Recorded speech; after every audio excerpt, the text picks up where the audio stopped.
So in my last video, I talked about SCP-SL's community and how I thought it had taken a massive shift and downfall in the past 2 years, as well as talk some community servers that were once big that shut down due to the owners being well, in the past 2 weeks since the video, a lot of drama and allegations about Northwood has come out, claiming that they did 0 punishments to a former staff member who was exposed to be a as well as calling them out to be extremely toxic and very misbehaved. There's also been a new update released recently that, from what I can tell, has people quite mixed on it. So I think it's about time that I give my take on all this and see the clusterfuck or awful state that SL has been this past week. And first, I think it's obvious we start with the big one, and that's the Ferbison Northwood drama. So if those of you who don't know, the Ferbison is a very small creator on the platform who gained massive success after he made a video talking about the problems he has with Secret Lab. In the video, he talks basics such as balancing, as well as how it lacks a personality. But near the end of the video, he then talks about Northwood themselves, and mainly how his friend CJ showed a current bug to a staff member, which then said he didn't know how to fix it. CJ continued to try and explain it, only for him to say, "Not much I can do about it." Like, what? It's your job! The fuck do you mean? What do you mean you can't do anything about it? It's your job! Fast forward a month later, and according to him, is getting sources from 3 to 4 different people about how Northwood is a bad company. This would lead Ferbison to make a follow-up video titled "Northwood is worse than I thought," which he shows DMs with him and a unanimous user who supposedly used to work there as a manager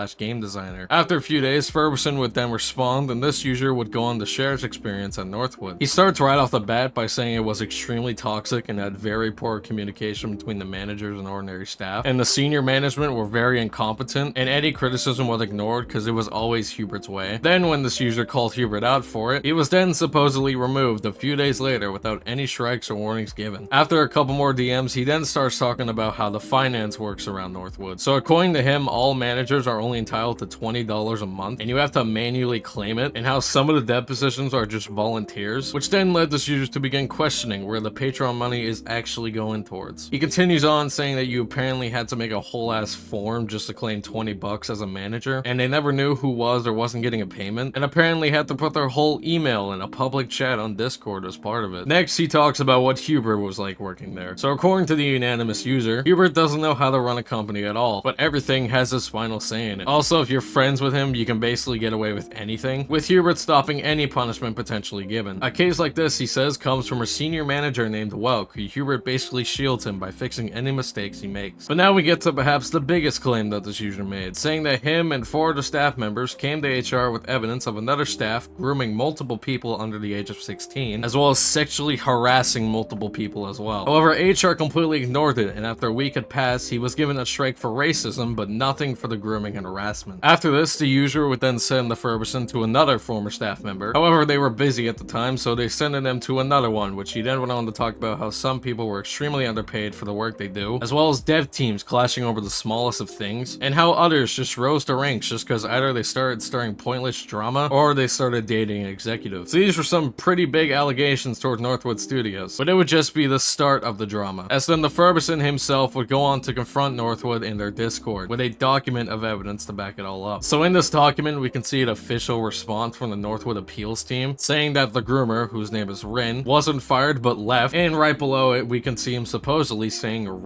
"me daddy." Now right off the bat, I gotta say the official response I find abrupt. I don't know what the original report sounded like since it's obviously not showing the document and stuff, but to see this kind of abrupt and somewhat rude feels weird. Also, we find out that the Rin stuff actually happened about 3 to 4 years ago, as shown in the evidence from July 2018. There's some other evidence of something happening around 2020, him apparently saying "you'll be scared to touch your phone again, bitch," as well as his profile showing that he was a studio manager or the admin department, and also had the muted role. There's then messages of people talking about him on Discord, with one in particular saying that he e-dated a 15-year-old girl at the age of 22. There's then supposed DMs of Rin and 3 other people, with one saying if them and Rin DMs were exposed, they would be easily fired from the company. But then in this document, Ferbison would then reveal one of his main sources when gathering up all the evidence, Todd Howard. Now Todd Howard was another former staff member. However, according to White Lion, he wasn't a very good employee. He was apparently fired for severe misbehavior, fighting with other staff members, misusing team funds, drug abuse, and perhaps most disgustingly enough, in Liza's video talking about the drama, he shows supposed messages of Todd Howard sending disturbing fandoms and also apparently soft And when a moderator told Todd to stop sending stuff like this, he goes on to call the moderator a homophobe. Todd would then respond to the claim, saying that he never had access to the funds, how infighting always occurs within the company, and how he never got a warning for it. And that Lion, the head of the Department of Funding, accused him of misappropriating fund, but yet shit ton of it go missing monthly. And on the finance itself, according to this guy in the comments, as well as Northwood themselves, the payment works on that bounty system, where you have to complete a task made by the managers themselves. Anyways, back to the confrontation. So from what I can tell, it was basically just back and forth of Ferbison accusing Northwood, showing them evidence, and Northwood responding what actually happened according to them. So to start off, in terms of Rin, Hubert says that when he was exposed that he was grooming, before Northwood could do anything about it, he would resign and leave the company. And Hubert also saying that he was never friends with him, having only about 300 DMs with him, and we can also see in the picture of Rin asking Hubert about some license for Unity. Now I know 300 may sound like a lot, but know that Northwood is mainly digital based, so Discord is one of their main ways of talking, so it could likely be much more with other staff members. There's also the message of Ferbison not knowing who he was at first, and apparently sending this right after, which if that's true, that is funny as hell. Next, he talks the finance of things, saying that they're quite transparent with their Patreons on where the money is going towards, mainly towards stuff like taxes, development, and upkeep costs, and that it's difficult to split the rest between over 100 people, especially when half the money is being spent on taxes and software. There's an employee saying that they like working in Northwood Studios and stuff, and then Ferbison, after everyone was basically telling him how he's wrong, completely loses it and tells the people that they're believing them, as well as giving one last word to Hubert, telling him, "Fuck you stupid underpaying piece of shit. Fuck you with all my soul. Can't wait to see your game devolve into only having your hungry meat riders. Fuck you." Now we might as well look at the comment section for a second. I honestly find these funny to read. It's just people going back and forth about who's right or wrong, with the Ferbison also responding in a toxic light just like everyone else. Now though, we get to his final video on the allegations, where he talks about the document and how it proves that Northwood is bad and stuff. And after watching the whole video, I must say it honestly felt like just a 36-minute long rant. The most common thing I've heard is that it's the disgruntled ramblings of an ex-Northwood staff, which with drug misuse. Yeah, we'll get to that later, but the fact that it's specifically worded as disgruntled ramblings, like multiple times I've heard it as that exact wording, is, I mean, it's not like it definitively proves anything, but, you know, it's just one of those things where it's just detecting a lie, you know? It's just one of those things where it just puts me off the wrong way. No, like, what managers have this casual of a public conversation about who they're firing? Like, this screams power trip. This image screams power trip. Not to mention, if you look at what they're replying to, it's just some random dude telling someone to fire some random employee for no reason. Yeah, it's just... It's totally a power trip. This is Hubert just fucking lying. This is, like, you know, there was a whole thing in the SL Discord. I shouldn't have even attempted to, like, debate with their Discord. It's full of, like, the most idiotic brain rot not groomers, sorry, my bad. I'm thinking of Rin. Oh my god. Complete copium. Yeah, just copium, just complete copium. Basically, the conversation just kept going, where's your proof? Right here. This is forged. Search it up in the search bar, it's right there. Nuh-uh. Exactly, that's what it is. It was just like a big, like, bout of me saying, like, here's my evidence, what exactly isn't, like, what exactly is wrong about it, and they just say, nuh-uh, like... I made a fool of myself, okay? I didn't realize that Booblert was Hubert, okay? I thought this was just some random-ass dev. I'm not gonna lie. I thought it was just some random-ass dev.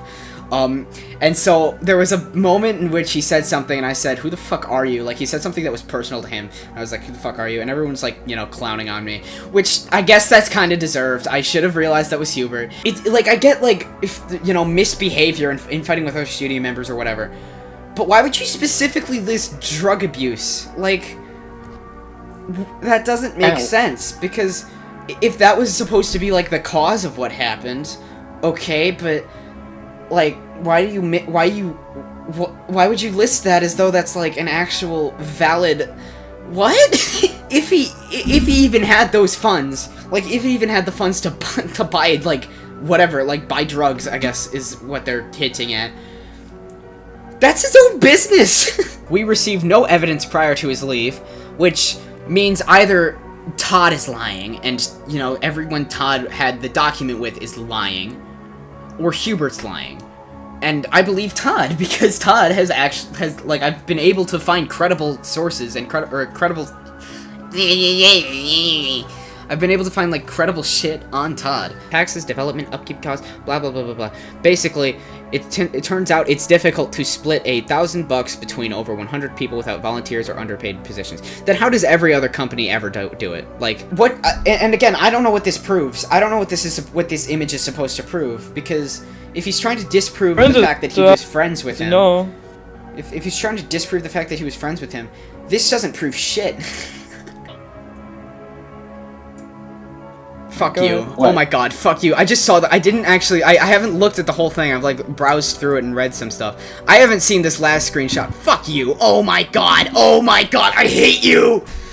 So that's basically where the drama ends right now. He says in the comments that he's done with SL and is now back to making regular content on TF2. Whether you agree with him or Northwood is entirely your decision. Although I don't agree with neither, there's obviously a lot of evidence on who's right or wrong. But then again, having your user unanimous and then saying a bunch of allegations is always sketchy. It can easily be faked, and I think what makes it even more kind of suspicious is that Ferbison said himself that he wouldn't show his other sources at all. I did actually reveal who my first source was, just because I had to, and, you know, everything I said could have just been boiled down to bullshit if I didn't.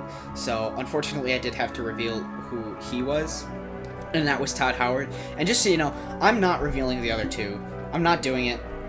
I have two other sources. I've proven one source. I have two other sources. I'm not gonna unredact them because, you know, Todd Howard. I imagine, I don't know this for a fact, but I imagine he's probably having trouble with at least some people, like, going after him in some way, or, like, you know, trying to have a conversation. And he's certainly been, like, discredited to hell. So the only one we will ever likely have is Todd Howard, which all the supposed evidence on him doesn't really make him look good, does he? I also find it a bit hard to believe Northwood as well, since most of their employers are likely under contract to stay face with the higher-ups. I also noticed one of Ferb's main excuses to be just get off the copium. But anyway, this whole drama was just a cluster. Was kind of pointless with some of the stuff being claimed, but at least it's hopefully over for good now. Anyways, what the hell was I going to talk about after? Was I going to talk about more? Sure, no.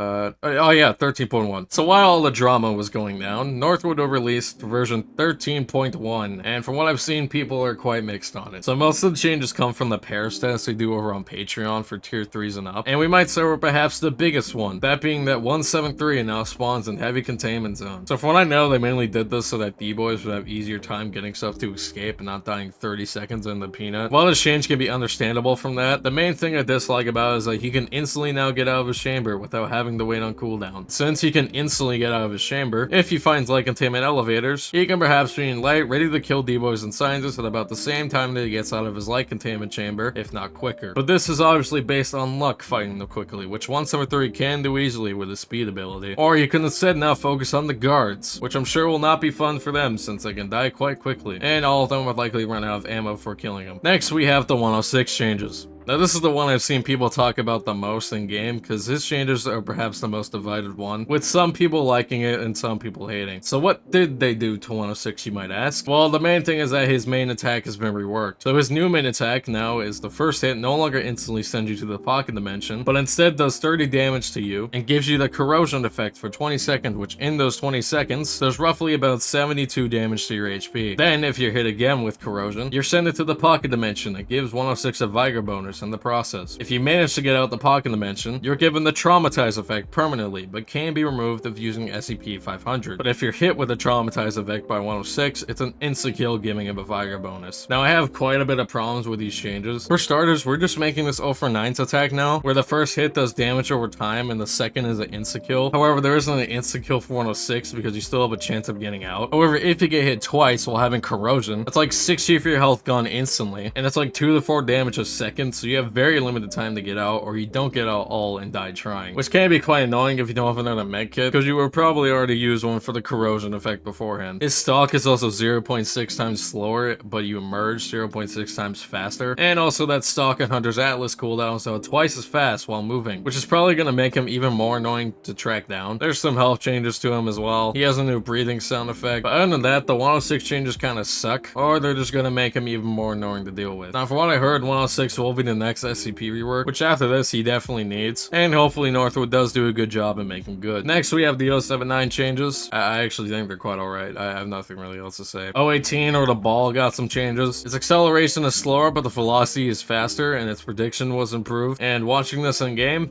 it's still the ball we all know and love. 929 hands are now red, and medical lockers now have a chance of having drugs in them. Optimization for the main menu. I would like that for the game itself, but that's cool. And the settings were revamped. Looks much nicer, but easily the best part is I can change them in game now. Thank God. And that's basically 13.1. And I gotta say on its own, it is quite mixed for me. While I think the 079 changes, the 018 changes, revamped settings, more drugs, all alright or solid additions. The 106 changes and 173 and heavy either confuse the hell out of me or I just dislike them. That's about everything I wanted to say in this video. The drama stuff was quite interesting to look through all of it, and there's even some other stuff I forgot to mention that I'll say real quick. My friend Myrtle made a review on the game recently, and the one part that interests me is that he says it's not just the community that says slurs like the N-word, but the employees at Northwood do as well. Like, I don't know his experience and stuff, but if that's true, then my God. Another friend of mine, Sidorsky, said that the audio team was apparently overworked and had to rush the anniversary event, which I'm assuming because after they finished everything they wanted in 12.0, they only had like a month, I'm assuming, to get everything done for the event. So to quickly sum up everything, this past week for ourselves has been awful, but give it out a week or two, maybe even a month, and it will be like nothing happened. But yeah, that's all I wanted to say. See ya.